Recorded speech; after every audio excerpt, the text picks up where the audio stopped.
નામ વંશ જસુભાઈ ડી, શ્રી બોળસ પ્રાથમિક શાળા, તાલુકો વેરાવળ, જિલ્લો ગીર સોમનાથ. હું જ્યારે શ્રી બોળસ પ્રાથમિક શાળામાં હાજર થયો ત્યારે ધોરણ 1 થી 8ના બાળકોમાં ગણિત વિષયમાં પાયાના ખ્યાલો અને ગાણિતિક સંકલ્પનાઓ સમજવામાં મુશ્કેલી અનુભવતા હતા. ત્યારબાદ સર્જનાત્મક કામગીરી એક મેં હાથ ધરી અને જેમાં મારું ગાણિતિક સિદ્ધાંત અને ગાણિતિક અભિવ્યક્તિને સમજવા માટેના કાર્યકારી મોડેલ ઇનોવેશન અનુસંધાને બાળકો ધોરણ 1 થી 8માં વિવિધ મોડેલોની મદદથી ગાણિતિક જ્ઞાન નહીં પરંતુ સમજણપૂર્વકનું પાયાનું જ્ઞાન ખૂબ જ આનંદ સાથે પ્રવૃત્તિ કરી પ્રાપ્ત કરે. મેં આ વર્ષે મારું ઇનોવેશન ગાણિતિક સિદ્ધાંત અને ગાણિતિક અભિવ્યક્તિને સમજવા માટેના કાર્યકારી મોડેલોને અમલમાં મૂક્યું. એમાં સૌપ્રથમ મેં તમામ ગાણિતિક મોડેલો બનાવ્યા, જેવા કે પાયથાગોરસનો પ્રમેય, સમય સંખ્યાનું સંખ્યારૂપ નિરૂપણ, સરવાળા બાદબાકી ગુણાકાર ભાગાકારનું મોડેલ, ઘન આકારોનું મોડેલ, ખૂણાઓના પ્રકારોનું મોડેલ છે, ટ્રાયગોનોમેટ્રી છે.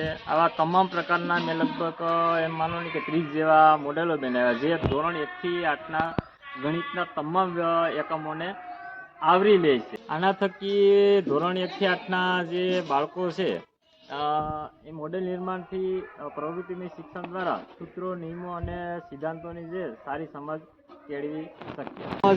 ધોરણ 1 થી 8ના બાળકો છે એ ગણિત વિષયમાં રસ લેતા બાળકો પણ આ મોડેલની મદદથી પ્રવૃત્તિ કરી ગણિતમાં રસ લેતા થયા અને તેમના સક્રિય ભાગીદારી પણ જોવા મળી.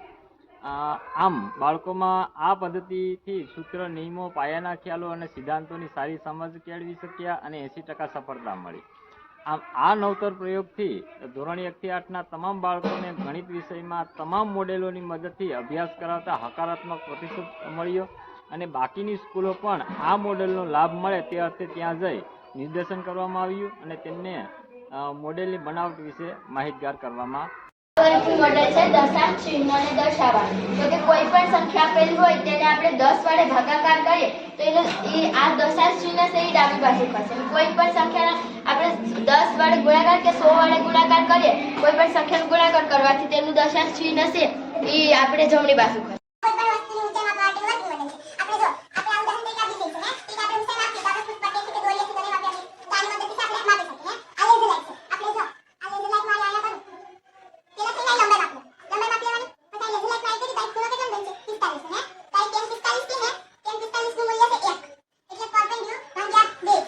પાયથાગોરસનું મોડેલ છે.